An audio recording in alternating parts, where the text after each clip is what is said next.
सत्यनारायण भगवान व्रत कथा संपूर्ण हिंदी में। शास्त्रों में बताया गया है कि सत्यनारायण व्रत कथा का पाठ करने से व्यक्ति को 1000 यज्ञ करने के बराबर पुण्य फल की प्राप्ति होती है। सत्यनारायण भगवान व्रत कथा में भगवान विष्णु के सत्य स्वरूप के बारे में बताया गया है। इस व्रत का पाठ करने से घर में सुख समृद्धि का वास होता है और भगवान विष्णु की कृपा बनी रहती है। एक समय की बात है, नौरसरण तीर्थ में सैनिकादि 88,000 ऋषियों ने श्री सूत जी से पूछा, हे प्रभु, इस कलयुग में वेद विद्या रहित मनुष्यों को प्रभु शक्ति किस प्रकार मिल सकती है तथा उनका उद्धार कैसे होगा? हे मुनि श्रेष्ठ, कोई ऐसा तप बताइए जिससे थोड़ा समय में ही पुण्य मिले और मनवांछित फल भी मिल जाए। इस प्रकार की कथा सुनने की हम इच्छा रखते हैं। सर्वशास्त्रों के ज्ञाता सूत जी बोले, हे वैष्णव, मैं पूज्य आप सभी के प्राणियों के हित की बात पूछी है, इसलिए मैं एक ऐसा श्रेष्ठ व्रत को आप लोगों को बताऊंगा जिसे नारद जी ने लक्ष्मी नारायण जी से पूछा था और लक्ष्मीपति ने मुनि श्रेष्ठ नारद जी से कहा था। आप सब इसे ध्यान से सुनिए। एक समय की बात है, योगी राज नारद जी दूसरों के हित की इच्छा के लिए अनेकों लोकों में घूमते हुए मृत्युलोक में आ पहुँचे। यहाँ उन्होंने अनेक मुनियों में जन्मे प्राय सभी मनुष्यों को अपने कर्मों द्वारा अनेकों दुखों से पीड़ित देखा। उनका दुख देख नारद जी सोचने लगे कि कैसा यत्न किया जाए जिसके करने से निश्चित रूप से भगवान मानव के दुखों का अंत हो सके। इसी विचार पर मनन करते हुए वह विष्णु लोक में आए। वहां वह देवों के इस नारायण की स्तुति करने लगे, जिसके हाथों में शंख चक्र गदा और पद्म थे, गले में वरमाला पहने हुए थे। स्तुति करते हुए नारद जी बोले, हे भगवान, आप अत्यंत शक्ति से संपन्न हैं, मन तथा वाणी भी आपको नहीं पा सकती है। इस आपका आदि मध्य तथा अंत नहीं है। निर्गुण स्वरूप सृष्टि के कारण भक्तों के दुख को दूर करने वाले हो, आपको मेरा नमस्कार है। नारद जी की स्तुति सुन विष्णु भगवान बोले, हे मुनि श्रेष्ठ, आपके मन में क्या बात है? आप किस काम के लिए पधारे हैं, उसे निसंकोच कहो।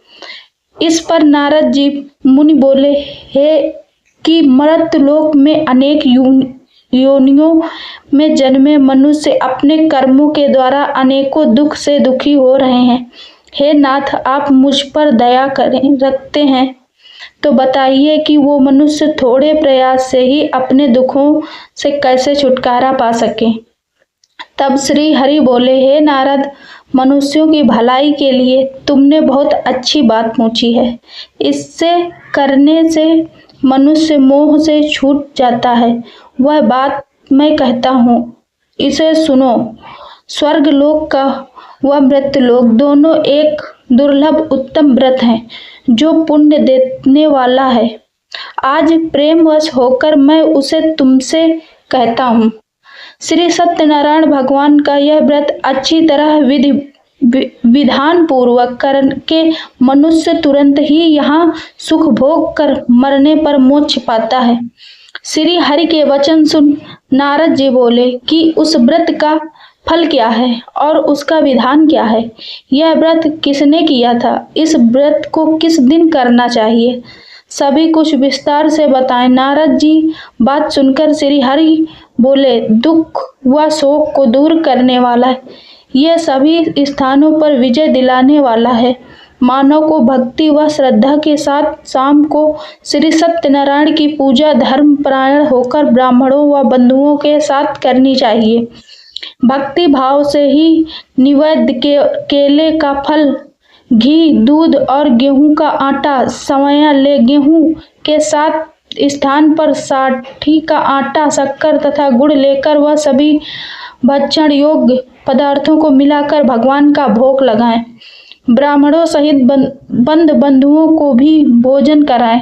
उसके बाद स्वयं भोजन करें। भगवान भजन कीर्तन के साथ भगवान की भक्ति में लीन हो जाएं। इस तरह से सत्यनारायण भगवान का यह व्रत करने पर मनुष्य की सारी इच्छाएं निश्चित रूप से पूरी होती हैं। इस काली काल अर्थात कलयुग में मृत्युलोक में मोक्ष का यही एक सरल उपाय बताया गया है। श्री सत्यनारायण व्रत कथा का पहला अध्याय संपूर्ण। बोलिए श्री सत्यनारायण भगवान की जय। सत्यनारायण भगवान की व्रत कथा का दूसरा अध्याय। सूत जी बोले, हे ऋषियों, जिसने पहले समय में इस व्रत को किया था उसका इतिहास कहता है, ध्यान से सुनो। सुंदर काशीपुरी नगरी में एक अत्यंत निर्धन ब्राह्मण रहता था। भूख प्यास से परेशान वह धरती पर घूमता रहता था। ब्राह्मणों से प्रेम करने वाले भगवान ने एक दिन ब्राह्मण का वेश धारण कर उसके पास जाकर पूछा, हे वृप, नित्य दुखी होकर तुम पृथ्वी पर क्यों घूमते हो? दीन ब्राह्मण बोला, मैं निर्धन ब्राह्मण हूँ, भिक्षा के लिए धरती पर घूमता हूँ। हे भगवान, यदि आप इसका कोई उपाय जानते हो तो बताइए। वृद्ध ब्राह्मण कहता है कि सत्यनारायण भगवान मनोवांछित फल देने वाले हैं, इसलिए तुम उनका पूजन करो। इसे करने से मनुष्य सभी दुखों से मुक्त हो जाता है।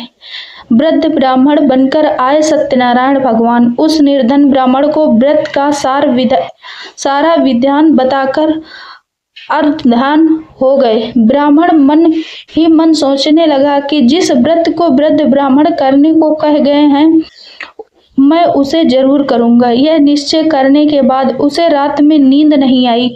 वह सवेरे उठकर सत्यनारायण भगवान के व्रत का निश्चय कर भिक्षा के लिए चला गया। उस दिन निर्धन ब्राह्मण को भिक्षा में बहुत धन मिला, जिससे उसने बंद बंधुओं के साथ मिलकर श्री सत्यनारायण भगवान का व्रत संपन्न किया। भगवान सत्यनारायण का व्रत संपन्न करने के बाद वह निर्धन ब्राह्मण सभी दुखों से छूट गया और अनेक प्रकार की संपत्तियों से युक्त हो गया।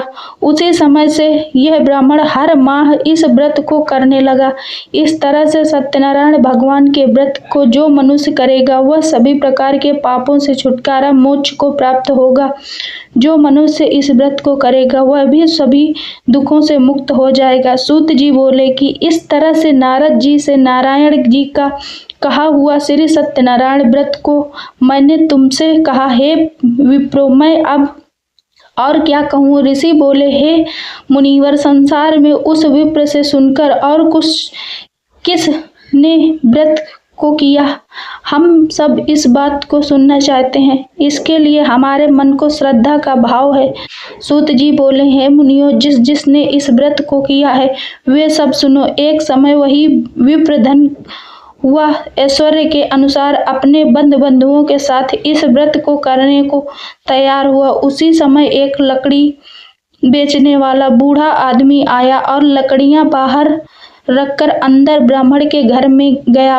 प्यास से दुखी वह लकड़हारा उनको व्रत करते देख विप्र को नमस्कार कर पूछने लगा कि आप यह क्या कर रहे हैं? तो उन्होंने बताया कि व्रत कर रहा हूँ तथा इसे करने से क्या फल मिलेगा, कृपया मुझे भी बताइए। ब्राह्मण ने कहा कि सब मनोकामना को पूरा करने वाला यह सत्यनारायण भगवान का व्रत है। इनकी कृपा से ही मेरे घर में धन धान्य आदि की वृद्धि हुई है। विप्र से सत्यनारायण व्रत यह बारे में जानकर लकड़हारा बहुत प्रसन्न हुआ। चरणामृत लेकर वह प्रसाद खाने के बाद वह अपने घर आया। लकड़हारे ने अपने मन में संकल्प किया कि आज लकड़ी बेचने से जो धन मिलेगा उसी से सत्यनारायण भगवान का उत्तम व्रत करूंगा। मन में इस विचार को ले बूढ़ा आदमी सिर पर लकड़ियां रख उस नगर में बेचने गया जहां धनी लोग ज्यादा रहते थे। उस नगर में उसे अपनी लकड़ी का दाम पहले से 4 गुना अधिक मिलता है। बूढ़ा प्रसन्न नियमितता के साथ दाम लेकर केले, शक्कर, घी, दूध, दही और गेहूं का आटा ले और सत्यनारायण भगवान के व्रत की अन्य सामग्री लेकर अपने घर गया। वहां उसने अपने बंधुओं को बुलाकर विधि विधान से सत्यनारायण भगवान का पूजन और व्रत किया। इस व्रत के प्रभाव से वह बूढ़ा, लकड़हारा, धन, पुत्र आदि से युक्त होकर संसार के समस्त सुख भोग अंतकाल में वैकुंठ धाम चला गया। श्री सत्यनारायण व्रत कथा का दूसरा अध्याय संपूर्ण। बोलिए श्री सत्यनारायण भगवान की जय। सत्यनारायण भगवान की व्रत का कथा का तीसरा अध्याय। सूत जी बोले, हे श्रेष्ठ मुनियों, अब आगे की कथा कहता हूँ। पहले समय में उल्का मुख नाम का एक बुद्धिमान राजा था। वह सत्यवक्ता और जितेंद्रिय था। प्रतिदिन देय स्थानों पर जाता और निर्धनों को धन देकर उनके कष्ट दूर करता था। उसकी पत्नी कमला के समान मुख वाली तथा सूती साध्वी थी।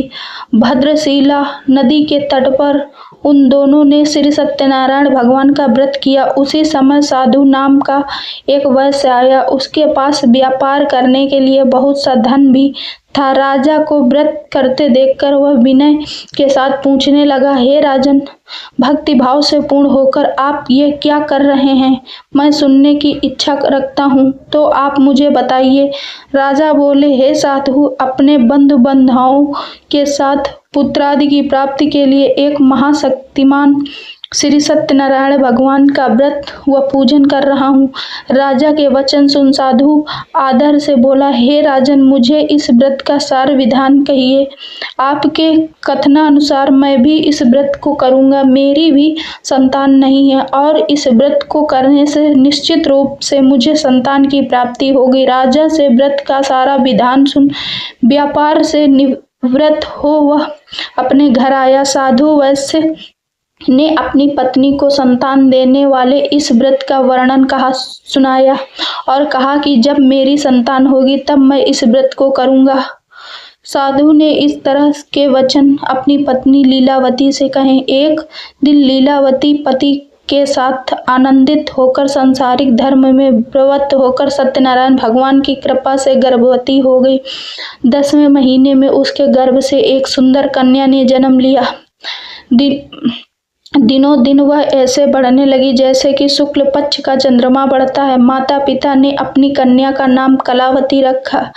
एक दिन लीलावती ने मीठे शब्दों में अपने पति को याद दिलाया कि आपने सत्यनारायण भगवान के जिस व्रत को करने का संकल्प किया था उसे करने का समय आ गया है। आप इस व्रत को करिए। साधु बोला कि हे प्रिय, इस व्रत को मैं उसके विवाह पर करूंगा। इस प्रकार अपनी पत्नी को आश्रय देकर वह नगर को चला गया।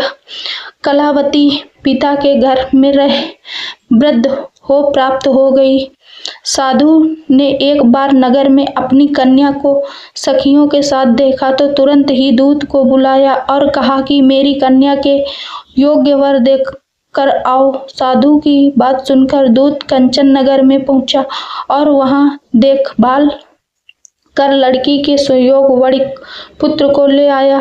सुयोग लड़के को देख साधु ने बंधुओं को बुलाकर अपनी पुत्री का विवाह कर दिया। लेकिन दुर्भाग्य की बात यह कि साधु ने अभी भी सत्यनारायण भगवान का व्रत नहीं किया।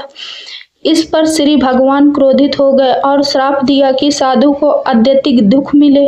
अपने कर्म में कुशल साधु बनिया जमाई को लेकर समुद्र के पास स्थित होकर रत्नापुर नगर में गया।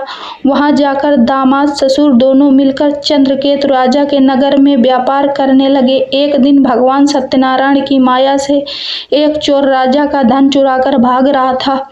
उसने राजा के सिपाहियों को अपना पीछा करते देख चुराया हुआ धन वहां रख दिया जहां साधु अपने जमाई के साथ ठहरा हुआ था। राजा के सिपाहियों ने साधु वैश्य के पास राजा का धन पड़ा देखा तो वह ससुर जमाई दोनों को बांधकर प्रसन्नता से राजा के पास ले गए और कहा कि उन दोनों चोरों हम पकड़ लाए हैं। आप आगे की कार्यवाही की आज्ञा दे। राजा की आज्ञा से उन दोनों को कठिन कारावास में डाल दिया गया और उनका सारा धन भी उनसे छीन लिया गया। श्री सत्यनारायण भगवान से श्राप से साधु की पत्नी भी बहुत दुखी हुई। घर में जो धन रखा था उसे चोर चुरा ले गए। शारीरिक तथा मानसिक पीड़ा व भूख प्यास से अति दुखी हो अन्न की चिंता में कलावती के ब्राह्मण के घर गई। वहां उसने श्री सत्यनारायण भगवान का व्रत होते देखा, फिर कथा भी सुनी। वह प्रसाद ग्रहण कर वह रात को घर वापस आई। माता ने कलावती से पूछा कि हे पुत्री, अब तक तुम कहाँ थी? तेरे मन में क्या है? कलावती ने अपनी माता से कहा, हे माता, मैंने एक ब्राह्मण के घर में श्री सत्यनारायण भगवान का व्रत देखा है। कन्या के वचन सुन लीलावती भगवान के पूजन की तैयारी करने लगी। लीलावती ने परिवार व बंधुओं सहित सत्यनारायण भगवान का पूजन किया और उसने वर मांगा कि मेरे पति तथा जमाई शीघ्र घर आ जाएं। साथ ही यह भी प्रार्थना की कि हम सब अपराध क्षमा करें। श्री सत्यनारायण भगवान इस व्रत से संतुष्ट हो गए और राजा चंद्रकेत को सपने में दर्शन दे कहा कि हे राजन, तुम उन दोनों वैश्यों को छोड़ दो और तुमने उनका जो धन लिया है उसे वापस कर दो। अगर ऐसा नहीं किया तो मैं तुम्हारा धन, राज्य व संतान सभी को नष्ट कर दूंगा। राजा को यह सब कहकर वह अंतर्ध्यान हो गए। प्रातःकाल सभा में राजा ने अपना सपना सुनाया, फिर बोले कि वणिक पुत्रों को कैद से मुक्त कर सभा में लाओ। दोनों ने आते ही राजा को प्रणाम किया। राजा मीठी वाणी में बोला, हे महानुभावों, भाग्यवंश, ऐसा कठिन दुख तुम्हें प्राप्त हुआ, लेकिन अब तुम्हें कोई भय नहीं। ऐसा कह राजा ने उन दोनों को नए वस्त्र भूषण और पहनाए। फिर और जितना धन उनका लिया था उससे दुगना धन वापस कर दिया। दोनों वैसे अपने घर को चल दिए। श्री सत्यनारायण व्रत कथा का 3रा अध्याय संपूर्ण बोलिए श्री सत्यनारायण भगवान की जय। सत्यनारायण भगवान की व्रत कथा का 4था अध्याय। सूत जी बोले, वैश्य ने मंगलाचार्य कर अपनी यात्रा आरंभ की और अपने नगर की ओर चल दिए।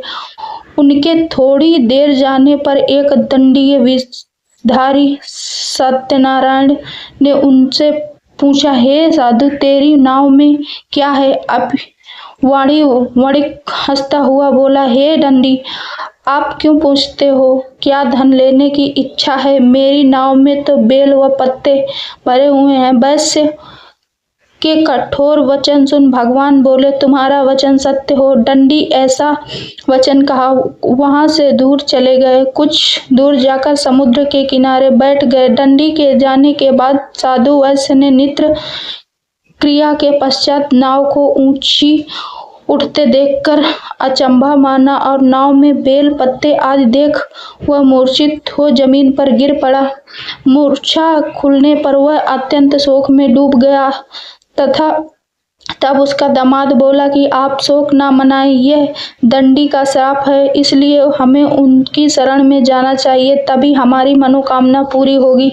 दामाद की बात सुनकर वह दंडी के पास पहुंचा और अत्यंत भक्तिभाव नमस्कार करके बोले, मैंने आपसे जो असत्य वचन कहे थे उनके लिए मुझे क्षमा कर दें। ऐसा कहकर महान शोकातुर रोने लगा। तब दंडी भगवान बोले, हे वणिक पुत्र, मेरी आज्ञा से बार बार तुम्हें दुख प्राप्त हुआ है। तू मेरी पूजा से विमुख हुआ है। साधु बोला, हे भगवान, आपकी माया से ब्रह्मा आदि देवता भी आपके रूप को नहीं जानते, तब मैं अज्ञानी कैसे जान सकता हूँ।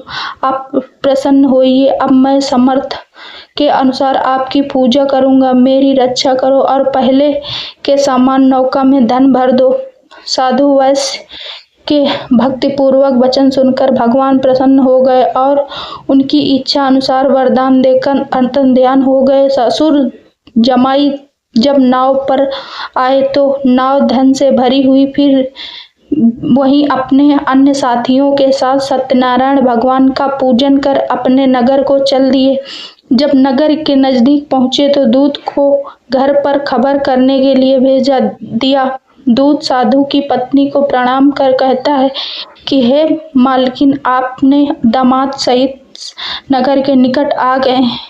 दूत की बात सुन साधु की पत्नी लीलावती ने बड़े हर्ष के साथ सत्यनारायण भगवान का पूजन कर अपनी पुत्री कलावती से कहा कि मैं अपने पति के दर्शन को जाती हूँ, तू कार्य पूर्ण कर शीघ्र आजा। माता के ऐसे वचन सुन कलावती जल्दी में प्रसाद छोड़ अपने पति के पास चली गई। प्रसाद की आज्ञा के कारण श्री सत्यनारायण भगवान रुष्ट हो गए और नाव सहित उसके पति को पानी में डुबो दिया। कलावती अपने पति को वहां न पाकर रोते हुए जमीन पर गिर गई।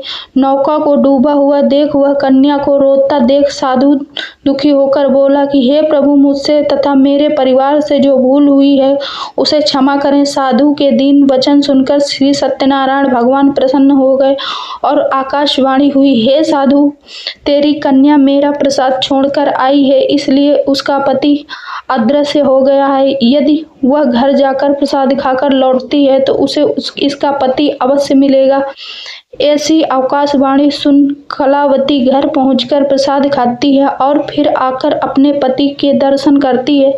इसके बाद साधु अपने बंधुओं सहित श्री सत्यनारायण भगवान का विधि विधान से पूजन करता है। इस लोक का सुख भोग वह अंत में स्वर्गलोक जाता है। श्री सत्यनारायण व्रत कथा का चौथा अध्याय संपूर्ण। बोलिए श्री सत्यनारायण भगवान की जय। सत्यनारायण भगवान की व्रत कथा का 5वां अध्याय। सूत जी बोले, हे ऋषियों, मैं और भी एक कथा सुनाता हूँ, उसे भी ध्यान पूर्वक सुनो। प्रजापालन में लीन दुग्धध्वज नाम का एक राजा था। उसने भी भगवान का प्रसाद त्याग कर बहुत ही दुख सहन किया। एक बार वन में जाकर वन्य पशुओं को मारकर वह बड़ के पेड़ के नीचे आया। वहां उसने ग्वालों को भक्ति भाव से अपने बंधुओं सहित सत्यनारायण भगवान का पूजन करते देखा। अभिमानवश राजा ने उन्हें देखकर भी पूजा स्थान में नहीं गया और ना ही उनसे भगवान को नमस्कार किया। ग्वालों ने राजा को प्रसाद दिया, लेकिन उसने वह प्रसाद नहीं खाया और प्रसाद को वहीं छोड़ अपने नगर को चला गया। जब वह नगर में पहुंचा तो वहां सब कुछ तहस नहस हुआ पाया, तो वह शीघ्र ही समझ गया कि यह सब भगवान ने ही किया है। वह दोबारा ग्वालों के पास पहुंचा और विधि पूर्वक पूजा करके प्रसाद खाया तो श्री सत्यनारायण भगवान की कृपा से जब सब कुछ पहले जैसा हो गया। दीर्घ काल तक सुख भोगने के बाद मरणोत्तम परंपरा उसे स्वर्गलोक की प्राप्ति हुई, जो मनुष्य परम दुर्लभ इस व्रत को करेगा तो भगवान सत्यनारायण की अनुकंपा से उसे धन धान्य की प्राप्ति होगी। निर्धन धनी हो जाता है और भय मुक्त हो जीवन जीता है। संतानहीन मनुष्य को संतान सुख मिलता है और सारे मनोरथ पूर्ण होने पर मानव अंतकाल में वैकुंठ धाम को जाता है। सूत जी बोले, जिन्होंने पहले इस व्रत को किया है, अब उनके दूसरे जन्म की कथा कहता हूँ। व्रत सत्तानन ब्राह्मण ने सुदामा का जन्म लेकर मोक्ष की प्राप्ति की। लकड़हारे ने अगले जन्म में निषाद बनकर मोक्ष प्राप्त किया। उल्कामुख नाम का राजा दशरथ होकर वैकुंठ को गया। साधु नाम के वैश्य मोरध्वज बनकर अपने पुत्र को आरे से चीरकर मोक्ष पाया। महाराज तुगध्वज ने शंभु होकर भगवान में भक्ति युक्त हो कर्म कर मोक्ष पाया। श्री सत्यनारायण व्रत कथा का 5वां अध्याय संपूर्ण। बोलिए श्री सत्यनारायण भगवान की जय।